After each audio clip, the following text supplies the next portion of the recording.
What's going on, y'all? It's the kid J Nolan here. Hey man, we gotta have a quick discussion about the quote-unquote podfather Joe Budden and some remarks that he recently made towards J. Cole. Now, I wasn't really aware of this situation. I didn't know Joe Budden had an issue with J. Cole, but recently on the podcast, I guess around the time that J. Cole dropped the new feature on J-Hope from BTS's new single, Joe Budden wasn't too happy to hear about the song, number one. Then he wasn't happy to hear the song when they played it during his podcast, so much so that he crawled on the floor, crawled in front of the cameras, grabbed a whiteboard and wrote the word coons and showed it in front of the camera, referring to J. Cole as a coon. Now, for anybody out there that actually has heard this song, it's called On the Street. It's by J-Hope from BTS featuring J. Cole. It's an authentic hip-hop track. Do I think J-Hope sounds dope as a rapper? No, I don't. I'm not really into K-pop. I'm not really into the Korean hip-hop. I might be biased because I like American rap. I would never go out of my way to disparage them, to say he's whack. Just because there's a language barrier doesn't mean that they're not good, you know what I'm saying? Or because he's from a very prestigious pop group, I would never discredit his interest in hip-hop, because from what I've seen about J-Hope, he's actually been a rapper first. There's people online that say BTS started as a hip-hop underground group and they developed into what people now would associate with them as a boy band. Me not understanding that, or me not knowing what's going on, I can't come out here and say that they're one thing and then say anybody that works with them is a coon. I could see if they made a song that was inauthentic to J. Cole. I could see if J. Cole was out here rocking a dress or something that would emasculate him and make him look lame compared to the way that we've always seen him in the public. That would be a totally different thing. But the beat, the style, everything lines up with J. Cole's whole image and aesthetic, number one. Number two, it's not like J-Hope said anything racially disrespectful. He didn't even look like he was culturally appropriating in the video. I mean, he was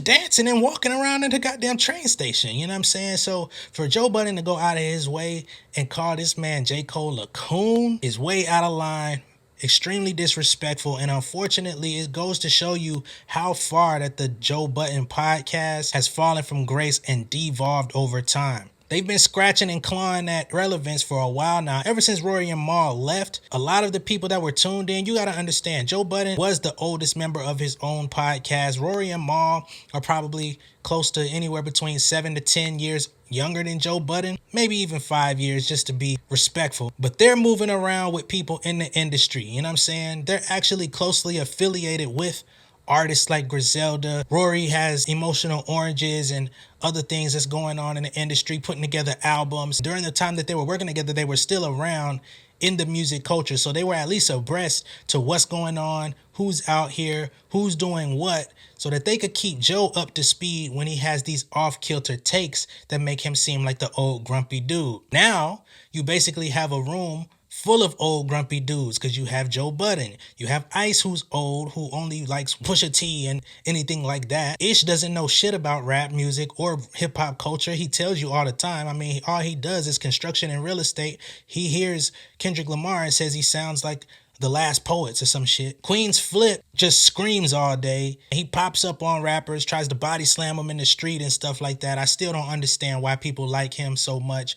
I've watched his podcast. I've watched his interviews. I don't really care for his interview style, but he has had some dope people on the show, so I kind of tune in every now and then. But it's just letting you know that I'm actually aware of these people to critique what they do. They have Melissa Ford on there now. Of course, everybody enjoys the eye candy that she provides. But even on this take, she showed how out of touch she was, because she was listening to it and was like, where's the guy from BTS? Where's he at? And he's clearly singing the hook as she's asking where he's at. Parks is in the studio telling her, no, that's him right there. That's him doing his thing. That's him. It's a hip hop song. It's not a pop song.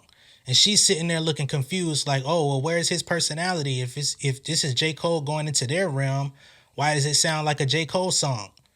Because the dude did a solo song. He's not making a BTS record. He made a J-Hope song. And J-Hope originated as a rapper. These niggas got me hot, bro, because like sometimes I be out of touch with hip hop. Sometimes I be like on the fence about what's going on. I'm not always fond or receptive to everything that's going on in the hip hop landscape, which is why I just choose not to comment on certain things, because I don't feel like I have anything of value to offer, even if I do speak on it or critique it. And to be honest, I wish they would do the same, because they have so much responsibility with this platform. They reach so many people. Their clips are reducing in views, I have noticed. And I think it's due mostly in part to the fact that you have 5 people sitting in a room basically basking in the glory of being unknowledgeable about the topics they speak on. It's just crazy.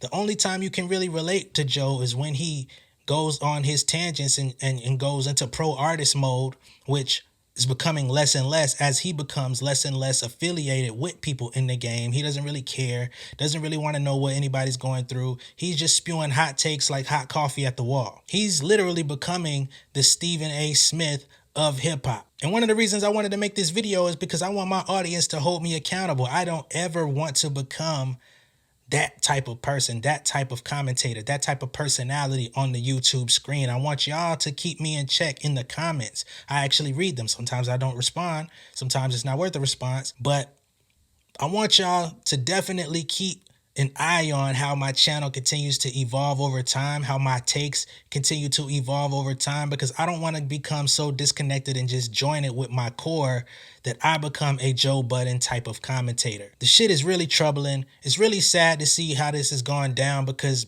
the Joe Budden Podcast used to be one of my favorites. Back when I was working at Lockheed, man, I used to get up at like 4 or 5 in the morning, go to work. I used to cut them niggas on to basically get through my day, because I knew one episode could potentially ride out for 2-3 hours, and 2-3 hours of my day would already be down, and all I got to do is get over the hump and I could be on my way home shortly. You know what I'm saying?